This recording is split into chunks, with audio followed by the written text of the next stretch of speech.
हंसी सुकून छोटी छोटी खुशियों के साथ मैंने आज बर्थडे पर बहुत सारी मेमोरीज बनाई। मेरे बर्थडे की सबसे पहली विश मम्मी जी और मानू से मिली। बस उसी पल से मेरा दिन खास बन गया। बर्थडे पर सबका प्यार और आशीर्वाद मिला, इसके लिए बहुत बहुत धन्यवाद सबका। सुबह रेडी होकर महादेव के मंदिर दर्शन किए। महादेव को प्रणाम करने के बाद घर आके मम्मी जी से गुड वाइब ली। मम्मी जी को प्रणाम किया, मम्मी जी से ढेर सारा आशीर्वाद लिया। फिर बाद में ताऊ जी और चिपा माँ से आशीर्वाद लिया। चिपा माँ बोले लाडी अब तो 1 साल बड़ी हो गई है। फिर दादाजी का आशीर्वाद लिया। फिर जगदीश जी भी बोले हैप्पी बर्थडे, तो उनको भी थैंक यू बोला। सबका प्यार मिला सुबह सुबह। फिर दोपहर को सीयू साहब के साथ निकल पड़े हम गडीसर मछलियों को आटा देने के लिए। सीईओ साहब बोले कि होटल चलते हैं। मैंने कहा नहीं, होटल नहीं चलना है, मुझे बहुत अच्छी मेरी आज बर्थडे पर मेमोरी बनानी है। वो भी ऐसी मेमोरी बनानी है जो पूरे साल भर मेरे को याद रहेगी कि मेरा बर्थडे का दिन कितना स्पेशल रहा। फिर मैं और सीईओ साहब आ गए हैं गडीसर मछलियों को देने के लिए आटा और ब्रेड और दाने, क्योंकि इन प्राणियों को भी कभी कभी याद कर लेना चाहिए। पानी में बहुत सारी मछलियाँ थी, सबको भोजन करवाया हमने, बातें की, गपशप लगाई, थोड़ा एक दूसरे के साथ टाइम स्पेंड किया।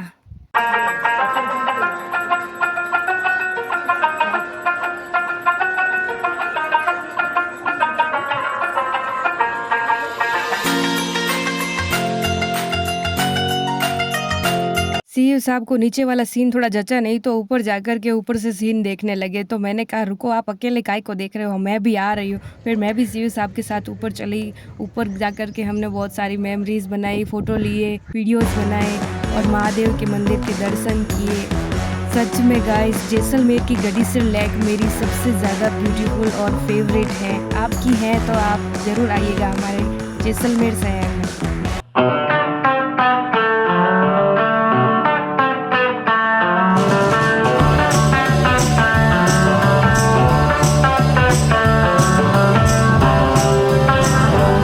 और जहाँ मेरे महादेव का मंदिर हो और वहाँ मैं दर्शन नहीं करूँ, ऐसा तो हो ही नहीं सकता। फिर मेरे महादेव से भी मैंने आशीर्वाद ले लिया।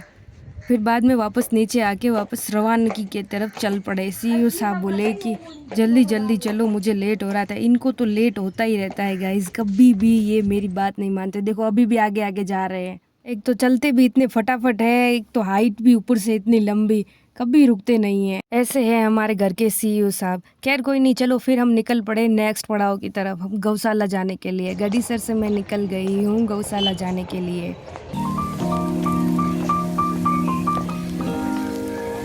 और फिर हम आ गए हैं प्यारी प्यारी गायों को घास देने के लिए गौशाला। गुड़ तो मैं पहले से लेके आई थी, गुड़ और घास देने के लिए।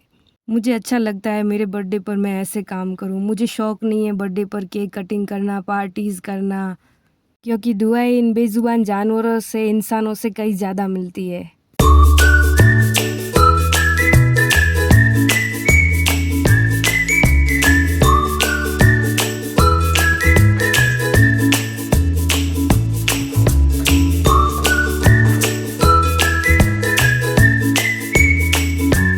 अगर आप कहीं से भी मेरा यह वीडियो देख रहे हो तो मैं आपसे एक बात शेयर करना चाहूँगी। अपने लाइफ के खास पॉइंट्स को ऐसे एंजॉय करना चाहिए, जिसमें मेरे लिए तो मेन बर्थडे वाला पॉइंट होता है, जिसमें मुझे अच्छा लगता है ऐसे बर्थडे सेलिब्रेट करना।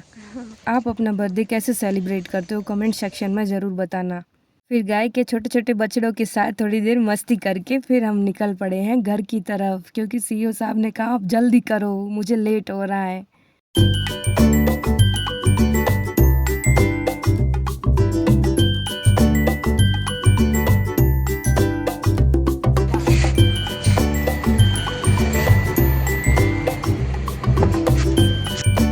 गर्मी इतनी ज़्यादा थी कि मुझे तो पसीने के मारे मेरा तो हाल से बेहाल हो गया। फिर सीईओ साहब से डिमांड की 1 गिलास जूस की, लेकिन सीईओ साहब बोले थोड़ी देर बाद ऐसे उल्लू बना बना के सीईओ साहब मेरे को लेकर आ गए पूरे घर के पास में नज़दीक तक। बहुत सारी तो जिद पूरी की थी, लेकिन ये एक जिद पता नहीं क्यों नहीं पूरी कर रहे थे। मुझे तो गर्मी के मारे हाल बेहाल हो गया था। हस्बैंड जी बोले कि पानी पी के प्यास बुझा लो अपनी। मैंने कहा नहीं, मुझे जूस पीना है। फिर पास में जूस के लिए गाड़ी रोकी, फिर गन्ने का जूस पिया हमने। जूस जब बन रहा था तब थोड़ा सीईओ साहब के साथ कोतक कर रही थी। सीईओ साहब को कहा आप कितने पतले हो और मैं देखो कितनी मोटी हूँ, देखो मैं कितनी सॉलिड हूँ। घर के सीईओ साहब और मैंने मिलके जूस पी के चिल किया। राधे राधे। अगर आपको यह मेरा वीडियो पसंद आया हो तो हमारे चैनल को लाइक और सब्सक्राइब करना ना भूलिए। Shri Harivansh, Radhe Radhe. Thanks for watching, bye bye.